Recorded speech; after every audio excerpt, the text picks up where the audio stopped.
Eh bien bonsoir à tous les amis, supporters sportifs parisiens, parisiennes, supporters, supportrices d'autres clubs, amoureux, amoureuses du football, bienvenue à vous. Les amis, j'aimerais vous retrouver pour une toute petite vidéo, j'espère que ce sera pas trop long. C'est comme vous l'avez vu dans le titre, c'est le flou total autour du Paris Saint-Germain. Nous sommes dans le flou total, dans l'interrogation totale. Et comme je l'ai dit et je le répète, je ne le répéterai jamais assez, c'est que nous les supporters du PSG, on aime notre club et on dépense très cher dans les vêtements du PSG, tout ça, dans le prix des places, on dépense beaucoup. Il y en a qui dépensent beaucoup dans les déplacements, venir encourager le PSG à l'extérieur. Et nous, comme dirait la célèbre chant des Ultras, nous supporters, on sera toujours là. Contrairement aux joueurs et aux dirigeants. Nous, on supporte un club, une institution, une identité. On ne supporte pas un joueur ou un entraîneur ou quoi que ce soit. D'accord? Mais nous, le problème, c'est que voilà, c'est que nous, les supporters, eh ben, malgré tout ça, on est dans le flou total, on est dans le doute total. On ne sait pas. On ne sait pas quel chemin veut prendre le PSG. On ne sait pas comment fonctionne ce club. Et il n'y a personne qui communique. Nasser Al-Khelaifi est porté disparu. Il n'y a personne qui nous indique quoi que ce soit. Nasser, la dernière fois qu'on l'a vu, c'est à Roland-Garros pour le tennis. Voilà. On ne sait pas. On ne sait pas plein de choses sur tous les points. Donc j'aimerais donner mon avis sur ça, mon ressenti. N'hésitez pas à me donner le vôtre en commentaire si vous avez le même ressenti que moi. Mais ça m'inquiète. On ne sait pas quelle direction prend notre club. On est inquiet, on a peur de l'inconnu, on ne sait pas, on est dans le flou total. Et on n'a aucun droit de réponse en fait. Je vais commencer par Mbappé. Je vais commencer par Kylian Mbappé, les amis, parce que Mbappé, qui devait soi-disant prolonger 3 ans, le club, quand ils l'ont prolongé en 2025, ils lui ont fait porter un maillot marqué 2025 et non pas 2024, alors que 2025 c'était une année en option, que lui seul décidait ou pas de l'activer, d'accord? Donc en fin de compte, on se rencontrait que c'était 2 ans de contrat sur 2024 et une année en option. Donc déjà, tu as été dupé sur la marchandise, tu as été dupé sur le coup de com avec le maillot 2025 lorsqu'il a été présenté. Donc ça déjà, on s'est bien foutu de nous, on nous a mis à berner. Ensuite, Mbappé qui te dit en interview juste après sa prolongation qu'il est important qu'il s'investisse dans le long terme pour baser le projet autour de lui, c'est important qu'il soit là sur le long terme. Et on apprend que 1 mois après sa prolongation, il avait déjà en juillet 2022 dit au club et annoncé au club qu'il ne prolongera pas son 2025, qu'il ne lèvera pas son année en option. Hein, d'accord. Donc il s'est bien foutu de la gueule du monde aussi. Là, Mbappé a confirmé par une lettre que il ne prolongera pas jusqu'en 2025. Il a encore fait une interview, et là il est en train de parler actuellement, il est en conférence de presse avec Deschamps, j'ose même pas imaginer, hein, j'ai même pas envie d'écouter. Il a fait une interview dans la Gazeta à base de moi je, hein, moi je suis, moi j'ai dit, moi je veux, moi j'aimerais, tu vois, je veux. Il a dit des vérités. Il a dit des vérités, bien évidemment. Mais encore une fois, voilà, il parle dans la presse, il parle, il ouvre sa bouche, il ouvre sa bouche, il ouvre sa bouche. Et au lieu de parler en privé et tout, non, il ouvre sa bouche, il parle. Et t'as encore le sentiment que, eh ben, c'est lui le boss du PSG, c'est lui qui exige, c'est lui qui veut, c'est lui qui... Et il se croit au-dessus. Et nous, ça nous gonfle. Et donc là, on aimerait, parce que le problème, c'est qu'on n'entend que des trucs de la part des médias. Mais les médias, les gars, avec tout le putabuzz qu'il y a autour du PSG, moi, je ne prête plus attention à ce que disent les médias. Il y a à boire et à manger dans ce qu'ils disent. Donc on apprend, de la part des médias, on apprend que le PSG souhaiterait faire un ultimatum à Mbappé et lui dire maintenant, écoute, c'est soit tu prolonges, soit tu pars. Mais le problème, c'est que ça, c'est les médias qui le disent. Nous, au club, il n'y a personne qui le fait. J'aurais aimé voir un communiqué du club,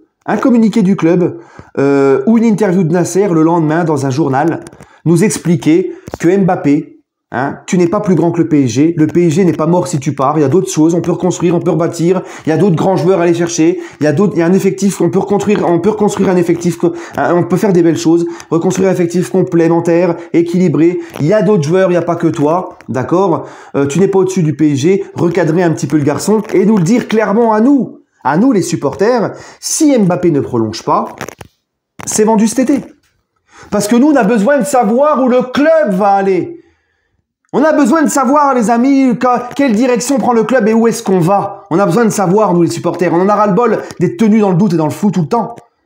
Parce que si Mbappé s'investit dans le projet à long terme, et encore une fois, j'ai rien contre ça, le PSG va construire autour de lui.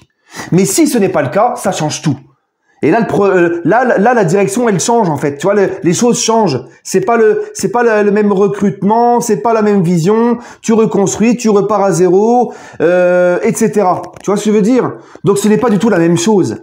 Donc, nous, on aimerait savoir, pour être fixés, nous, on aimerait savoir quelle direction va prendre le club.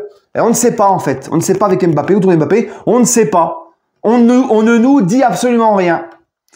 Ensuite. Pareil, au niveau du fonctionnement du club, comment fonctionne le club, on ne sait pas. On apprend que Campos veut Mourinho, que Nasser veut Mota, que l'émir aime bien Mota, mais lui il rêve de Zidane, Zidane ça s'est refroidi, donc finalement il aimerait bien avoir Luis Enrique, pourquoi pas Nagelsmann. Donc ça, sur ça, on ne sait pas non plus. On ne sait pas qui vraiment, on ne sait, ça marche à l'envers, comme je vous l'ai dit au PSG, normalement. Le propriétaire dans un club vraiment structuré normalement, un propriétaire d'un club, il met son oseille dans le club, il place son président place son directeur sportif, et le directeur sportif, il place son coach. Et à la fin, on fait le bilan, et si ça ne va pas, on coupe des têtes. Voilà comment fonctionne un club normal. Mais au PSG, c'est pas comme ça. Chacun veut son coach, chacun veut son joueur, chacun veut son machin. On n'en peut plus, nous. Et sur ça, on est dans le flou aussi. On nous parle pas, on ne sait pas. Là, regardez dernièrement, là, Campos pour le recrutement. Il est venu l'année dernière. Déjà, Campos, il est au PSG et au Celta Vigo. Ça, je fais que de le dire, c'est un problème. Au PSG, on a besoin de mecs investis à 2000%, tellement le chantier, il est énorme.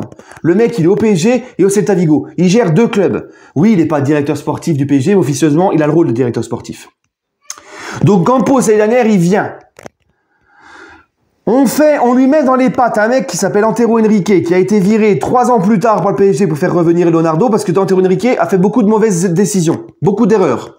Donc on va faire venir un mec qu'on a licencié parce qu'il a fait beaucoup d'erreurs pour épauler Campos sur le marché transfert. Les deux ne sont pas sur la même longueur d'onde, les deux ne sont pas d'accord sur plein de choses, et ça fout le bordel. On apprend que cette année, Campos va rester non seulement Celta Vigo, mais Campos, on apprend encore qu'Henrique est encore dans le club. Henrique est encore, d'après ce qu'on lit dans la presse et tout, on entend qu'Henrique s'occupe encore de certains transferts, met son veto sur certains transferts. Donc on est dans le flou total, on ne sait pas en fait. On ne sait pas. Est-ce qu'Antero il est encore là dans les pattes de Campos? Est-ce que finalement il y est plus? On ne sait pas. Le club ne communique sur rien. C'est un foutoir sans nom. Pareil au niveau du coach. On n'a toujours pas officialisé le départ de Galtier. On ne sait pas en fait. On ne sait pas. On ne sait pas pourquoi Galtier c'est pas encore officiel son départ. On ne sait pas si c'est parce que le PSG attend qu'il soit d'accord avec le Napoli, parce que son nom est envoyé du côté du Napoli, ou parce que le PSG est en train de régler les indemnités pour sa dernière année de contrat. On ne sait pas. On ne sait pas qui sera encore le prochain coach. Puisque comme je vous l'ai dit, un jour c'est Mourinho, le lendemain c'est Luis Enrique, le surlendemain c'est Nagelsmann, et là ça redevient petit à petit Luis Enrique. Donc on ne sait même pas encore qui va être le coach, on est dans le flou total. On ne sait pas si le club finalement, peut-être que, c'est possible aussi, peut-être que le club a déjà un accord avec un entraîneur, mais attend que Galtier parte officiellement pour officialiser l'entraîneur, et dans ce cas-là, ben, les joueurs qui sont venus comme Asensio, Ugarte, tout ça, sont des joueurs qui ont été validés par le nouveau coach qui attend que Galtier se casse. Enfin bref, c'est un bordel sans nom. C'est un chantier sans nom, les amis. On ne sait plus, on ne sait pas. On est complètement perdu. On ne sait pas ce qui se passe au club, on ne sait rien et on ne nous dit rien. C'est pareil, on ne sait pas quelle direction veut prendre ce club. On ne sait pas. On ne sait pas si le PSG veut vraiment repartir et reconstruire avec des joueurs, des petites pépites à fort talent. La seule chose qu'on sait sur le mercato, c'est que Campos bosse qu'avec Mendes. Les deux sont ensemble, la main dans la main. Tu vois, on le voit parce que tous les joueurs qui viennent, c'est des mecs de chez Mendes. C'est la seule chose qu'on a. Mais au niveau de la vision mercato du PSG, au niveau de ce que veut faire le club, au niveau des recrues, on ne sait pas. On ne sait pas si le club veut ramener quand même des joueurs d'un niveau Ligue des Champions, niveau international, pour continuer à espérer faire de grandes choses en Ligue des Champions, ou veut tout reconstruire avec des petites jeunes pépites, et puis on va revoir un petit peu à la baisse on ne sait pas si par exemple Asensio ou Thuram vont venir pour la rotation pour être titulaires. On ne sait pas si le projet du PSG c'est de faire un peu comme Liverpool à l'époque, quand Firmino vient d'Hoffenheim, quand Robertson, Van Dijk et Mané viennent de clubs modestes clubs de Première Ligue, et qu'ils grandissent avec Klopp à Liverpool pour ensuite finir sous le toit du monde. On ne sait pas si le PSG veut finalement faire ça. Hein, quand tu vois les jeunes recrues qui veulent faire, les mecs qui veulent faire venir, tu peux penser ça aussi. Donc, mais encore une fois, faut savoir si c'est vrai. Tu vois, les noms qu'on entend, les machins. Donc, on est dans le flou total. On ne sait pas si le club revoit à la baisse ses ambitions au niveau du mercato. On aimerait que le club nous le dise au moins. On aimerait que le club nous le dise. Non, non, vous inquiétez pas. Nos ambitions sont toujours fortes pour la Ligue des Champions. On va recruter ce qu'il faut. Ou alors, bah écoutez, maintenant, ça va être plus revu à la baisse, le mercato. Ça va être beaucoup plus des opportunités. Ça va être beaucoup plus des petits jeunes pépites. Et on va se laisser du temps. Et pour le moment, la Ligue des Champions, bah écoutez, c'est plus du tout un objectif. On n'a plus envie de faire de grandes choses pour le moment. On attend. C'est le podium de Ligue 1. C'est voilà, on aimerait nous au moins être fixés, mais on ne sait rien, on ne sait pas. Voilà, on ne sait absolument que dalle. Et ça rend dingue. On ne sait pas quelle ampleur veut prendre le club. Et même avec Manchester United et le rachat des Qataris, on sait que c'est pas l'émir du Qatar qui rachète Manchester United, mais on sait aussi que ça peut être une couverture, mais que derrière, ça sera l'émir qui va diriger Manchester. Et est-ce qu'il ne laissera pas le PSG de côté pour mettre tout sur Manchester? Donc voilà, on est dans le flou total, on ne sait pas quelle direction va prendre le club, on est complètement paumé. Voilà. Et malheureusement, on a un club qui ne communique pas, un président qui ne communique pas, personne ne communique, on ne sait pas. Et nous, nous les supporters, on est spectateurs de ça et on est inquiets. Voilà.